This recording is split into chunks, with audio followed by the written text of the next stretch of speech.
একটি সঠিক পরিচর্যা এবং আপনার দক্ষ হাতে আপনার ছাদ বাগানের সমস্ত ফলগুলো সঠিকভাবে বেছে দেওয়ার সম্ভাবনা থাকে।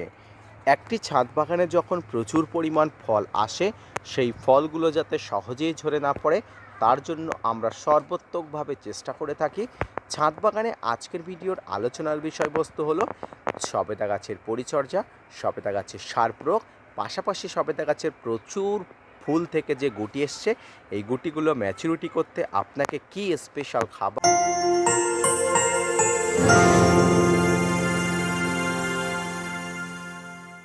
প্রিয় দর্শক এবং শ্রোতা বন্ধুরা, দেশ এবং দেশের বাইরে থেকে যেখান থেকে আজকে আমার ভিডিওটি কন্টিনিউ করেছেন, প্রত্যেককে নমস্কার, সালাম, আদাব জানিয়ে আজকের ছোট্ট উপস্থাপনাটি শুরু করছি। ছাদ বাগানের যে কোনো ফল গাছের মধ্যে এই সবেদা গাছ আমাদের কাছে একটা প্রিয় গাছ হিসেবে গণ্য হয়। সবেদা প্রত্যেক ছাদ বাগানেই পছন্দ করে, তাই জন্য সবেদা গাছ আমরা ছাদ বাগানে স্থান দিই। তবে যে সেই সবেদা গাছ আমাদের ছাদ বাগানে স্থান দিলে হবে না।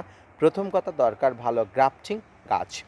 ভালো গ্রাফটিং গাছ বর্তমানে পাওয়া যায়। থাই ভ্যারাইটির বিভিন্ন গ্রাফটিং চারা গাছগুলো আমরা বিভিন্ন জায়গা থেকে আমরা সংগ্রহ করি, সেগুলোকে পরিচর্যা করার মাধ্যমে একদিন বৃহৎ আকৃতির করে গাছগুলোতে ফল করে তুলি।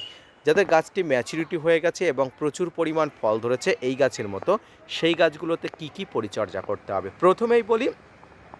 শীত প্রচুর চলছে, তারপরেও কিন্তু প্রচুর রৌদ্র পড়ছে, এমন মনে হচ্ছে যে গরমের একটা আবহাওয়া চলে এসছে আর কয়েকদিন পরেও চলেও আসবে।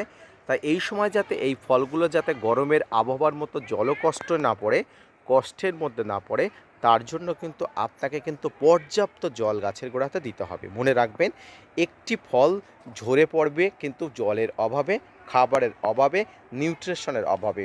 তাই কোনো ফল যাতে ঝরে না পড়ে, সে ছোট থেকে বড় প্রত্যেকটি ফলের জন্য পর্যাপ্ত নিউট্রিশন কিন্তু গাছে দিতে হবে।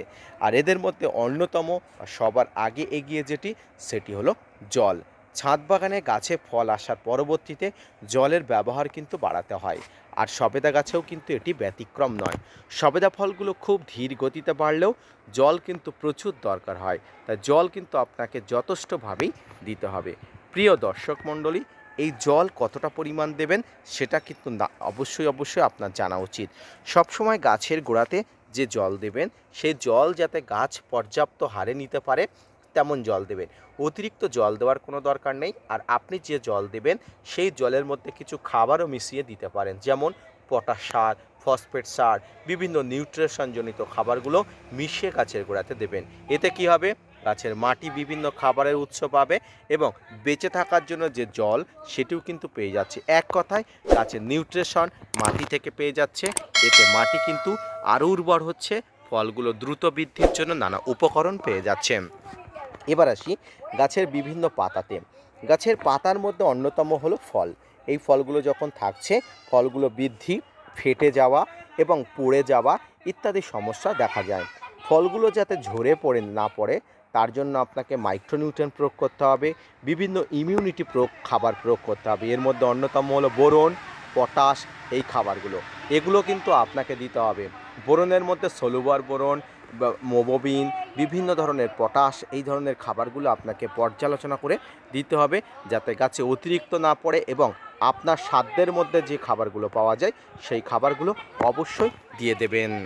সম্মানীয় দর্শক, এই বোরন, পটাশ, এই খাবারগুলো আপনি দিলে ফলগুলো দ্রুত বড় হবে, এবং বোরন যেমন গাছের ফল ঝরার হাত থেকে রক্ষা করে, ঠিক তেমনি পটাশও কিন্তু ফল ঝরার হাত থেকে গাছকে রক্ষা করে।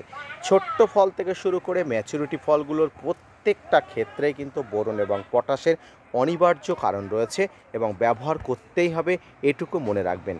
প্রিয় দর্শক মণ্ডলী, যাদের গাছে প্রচুর ফল এসছে, পর্যাপ্ত হারে খাবার আপনি দেবেন এবং প্রতি 15 দিনে পটাশ এবং প্রতি 15 দিনে বোরন কিন্তু একসঙ্গে কিন্তু গাছে স্প্রে করবেন। কারোর কথায় প্রভাবিত না হয়ে ছাদ বাগানের ফলগুলোকে যাতে বাড়ানো যায়, বড় করা যায়, তার জন্য কিন্তু আপনাকে বোরন, পটাশ সঙ্গে কিন্তু যে খাবার আছে সেই খাবারগুলো দেবেন। এবং গাছের গোড়াতে আপনি মিশ্র খাবার আশা করে দিয়েছেন, যদি না দিয়ে থাকেন গাছে ফল আসার পরবর্তী সময়ে কিন্তু আপনাকে খাবার দিতে হবে।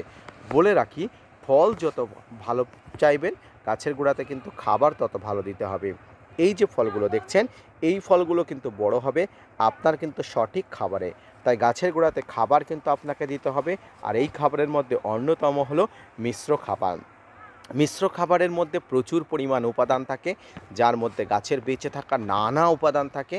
আর এই উপাদানগুলো যাতে গাছে সঠিকভাবে পায় তার যথেষ্ট ব্যবহার কিন্তু আপনাকে করতে হবে।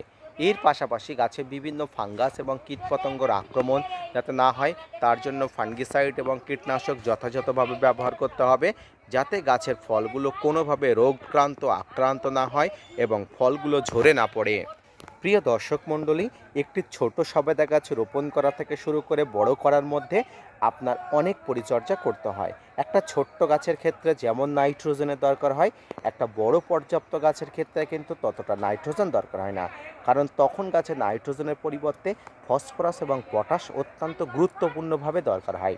তাই ছোট গাছের ক্ষেত্রে নাইট্রোজেন ঘটিত খাবারের মধ্যে সরিষার খোল পচা, গোবর সার, ভার্মি কম্পোস্ট এগুলো যেমন দেবেন, বড় গাছের ক্ষেত্রে আপনাকে অবশ্যই ফসফরাস ঘটিত এবং পটাশ ঘটিত খাবার আপনাকে অবশ্যই দিতে হবে। এইভাবে পরিচর্যা করুন, এইভাবে গাছকে দেখভাল করুন, দেখবেন ফল ধরার সবেদা গাছ প্রচুর পরিমাণ ফলন হচ্ছে এবং একটা ফলও ড্রপ হচ্ছে না, ফলগুলো বড় হচ্ছে এবং একটা সময় আপনি কিন্তু সফল ছাদ বাগানি হয়ে যাচ্ছেন। আজকের ভিডিওটি এই পর্যন্ত, আশা করি বুঝতে পারছেন, আশা করি বোঝাতে পারছি। যদি বুঝতে পারেন, যদি বোঝাতে পারি, তাহলে অবশ্যই gardener tips with Kamal YouTube চ্যানেলকে সাপোর্ট করবেন। এই ধরনের আরও প্রতিনিয়ত ভিডিও দেখতে চাইলে আমার চ্যানেলটি সাবস্ক্রাইব করে পাশে থাকা বেল আইকনটি বাজিয়ে দেবেন। আশা করি আপনাদের যে তথ্য দেবো সেই তথ্য প্রত্যেকটি অথেন্টিক। আমার ছাদ বাগান নিয়ে আমি অন্য কোনো ছাদ বাগানিদের নিয়ে ভিডিও করি না। আমার প্রত্যেকটি ছাদ বাগান সে যেমনই হোক না কেন সেই গাছ নিয়ে আপনাদের তথ্য দিই। তাই প্রত্যেকটি ভিডিও অথেন্টিক এবং আমার দেওয়া তথ্য আশা করি আপনাদের ভালো লাগছে। যদি ভালো লেগে থাকে gardener tips with Kamal YouTube চ্যানেলকে সাপোর্ট করে ভিডিওটি শেয়ার করতে ভুলবেন না। ধন্যবাদ।